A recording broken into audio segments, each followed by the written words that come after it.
45-year-old Balakliya District Court Judge Volodymyr Strihunenko recalls what happened after Russian forces began their 6-month occupation of the Kharkiv region in March of 2022. Strihunenko and his colleagues hid valuables in the courtroom vault, but Russian soldiers broke the locks and looted the room, he says. They found a way to open everything without keys, simply cutting off the locks.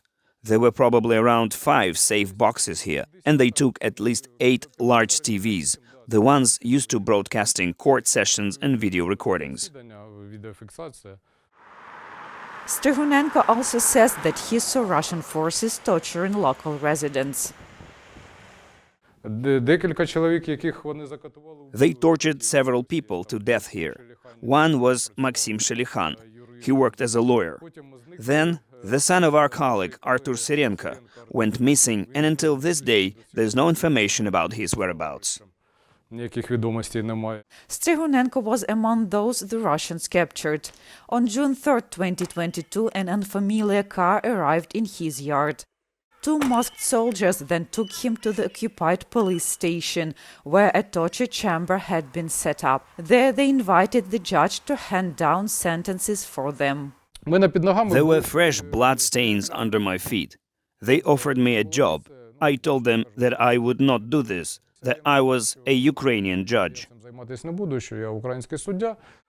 That day Strihunenko was allowed to leave. However, a few days later, on June 7, 2022, Russian soldiers visited his home again. They opened the door and immediately started punching me in the face. Then they took Strihunenko with them. The man's neighbor, Valentina, who did not want her last name mentioned for security reasons, saw the invaders kidnap the judge and rob his apartment in the process. All of us neighbors were staring. We saw who came in, what they took. They started taking out suitcases, packing stuff, everything. It was really scary. And then they took him. Russian soldiers took Strihunenko to his unfinished country house, where they demanded he legally transfer his property to them, he recalls. When he refused, they took him to the torture chamber again. There he was beaten, his jaw was broken. Strihunenko says it was his mother who saved him. His neighbors called her and told her about her son having been kidnapped, and she pleaded for the Russians to let her son live alive. Someone later told me I have a powerful guardian angel. Well, a powerful guardian angel and supportive parents. On September 8, 2022, Balakliya was liberated by Ukraine's armed forces. On June 1, 2023, the court in Balakliya resumed its normal work.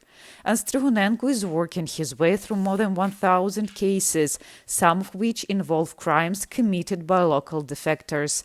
Kosstutschenko for VOA News, Kharkiv region, Ukraine.